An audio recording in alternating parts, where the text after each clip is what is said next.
Hello everyone, I'm Marygrace M. Longa from BSN 3B and my report is about background and concept of feminism. So feminism or feminist theory is a range of political movements, ideologies, and social movements that share a common goal, which is to define and advance political, economic, personal, and social rights for women. So this includes seeking to establish equal opportunities for women in education and employment. So, an utopian socialist and French philosopher is credited with having coined the word feminism in 1837. Fourier believed that all important jobs should be open to all women on the basis of skill and aptitude rather than closed on account of gender. He spoke of women as individuals, not as half the human couple.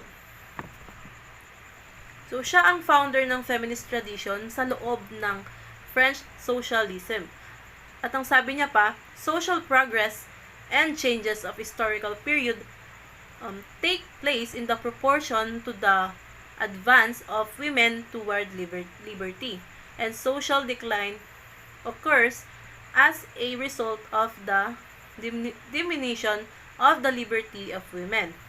So, naniniwala siya na malaki ang role ng woman sa lipunan at ang pagsira at pagbababa sa kanila ay isang malaking gawain or isang malaking maling gawain.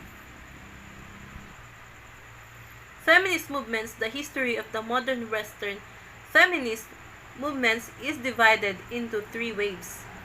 Each wave dealt with different aspects of the same feminist issues. So the first wave comprised women's suffrage movements of the 19th and early 20th centuries promoting women's right to vote. So ang first wave of feminism ay naganap in the late 19th and early 20th centuries. So emerging out of an environment of urban industrialism and liberal socialist politics. So, ang goal ng wave na ito ay para mag-open ng opportunity sa mga kababaihan, lalo na sa karapatan nilang bumoto or right to suffrage. So, the wave formally began at the Seneca Falls Convention in 1848 when 300 men and women rallied to the cause of equality of women. So, Elizabeth Cady Stanton drafted the Seneca Falls Declaration outlining the new movement's ideology and political strategies. So let's go now to the second wave. The second wave was associated with the ideas and actions of the women's liberation movement beginning in the 1960s. The second wave campaigned for legal and social equality for women. So, nagsimula ang second wave ng 1960s. So, this wave unfolded in the context of the anti-war and civil rights movements and the growing self-consciousness of a variety of minority groups around the world. So, in this phase, sexuality and reproductive rights ay isa sa pinakamalalang issues. Kaya nag-focus sila sa movements sa pagpapasa ng Equal Rights Amendment to the Constitution para masigurado ang social equality regardless of sex. So, this phase began sa pamamagitan ng malawakang protest against the Miss America pageant in Atlantic City in 1968 and 1969. So, feminists parodied what they held na tinawag nilang cattle parade that reduced women to objects of beauty dominated by a patriarchy, and ang pinaglalayon nito ay panatilihin ang mga kababaihan sa tahanan or in dull, low-paying jobs. So next is the third wave. The third wave is a continuation of and a reaction to the perceived failures of second wave feminism beginning in the 1990s. So, ang third wave of feminism ay nagumpisa in the mid-90s and was informed by post-colonial and postmodern thinking.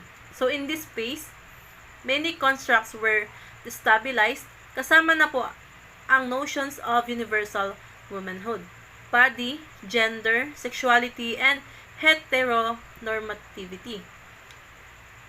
So, an aspect of third wave feminism that mystified the mothers of the earlier feminist movement was the readoption of young feminists of the very lipstick, high heels, and cleavage, proudly exposed by low-cut necklines that the first two phases of the movement identified with male oppression. So next, basic principles in feminism. Working to increase equality, expanding human choice, eliminating gender stratification, and ending sexual violence and promoting sexual freedom.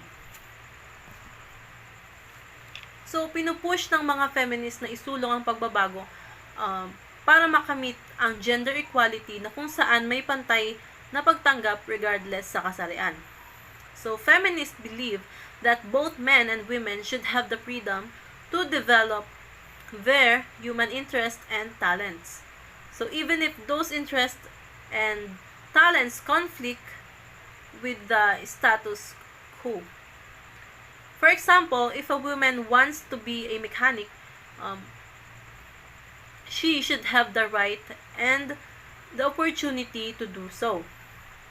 Hindi pinahihintulutan ng mga feminist ang mga uri ng batas na naglilimit sa income, educational opportunities, and job para sa mga kababaihan.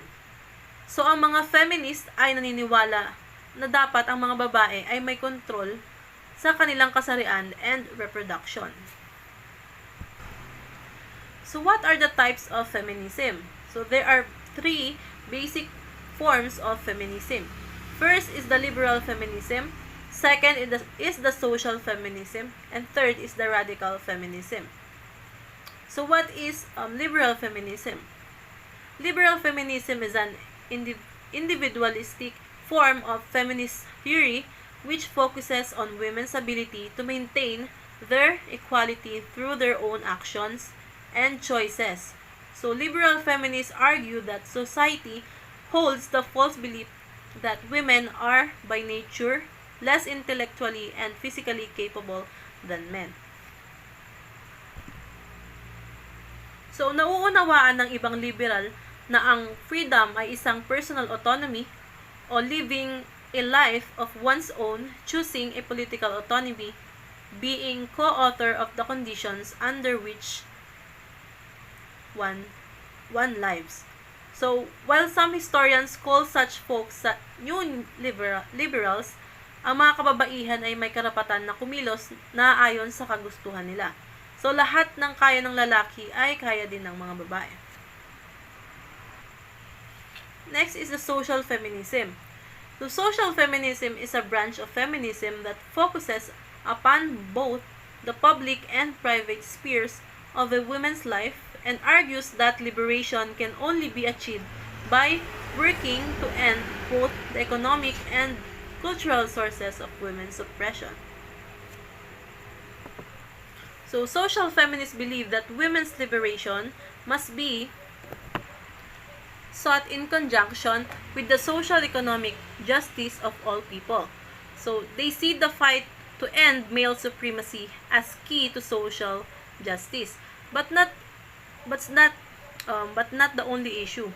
Rather, one of many forms of oppression that are mutually reinforcing. Social feminism is a true two-pronged theory that broadens Marxist feminism's argument for the role of capitalism in the oppression of women and radical feminism's theory of the role of gender and the patriarchy. So next is the radical feminism. Radical feminism is a perspective within feminism that calls for a radical reordering of society in which male supremacy is eliminated in all social and economic contexts. So radical feminists view society as fundamentally a patriarchy in which men dominate and oppress women. So radical feminists seek to abolish the patriarchy as one front in a struggle to liberate everyone from an unjust society by challenging existing social norms and institutions. So this struggle includes opposing the sexual objectification of women, raising public awareness about such issues like rape and violence against women, challenging the concept of gender roles, and challenging what radical feminists see a radicalized and gendered capitalism that characterize the United States and many other countries. So that sums up my report about the background and concept of feminism. So thank you for listening, and I hope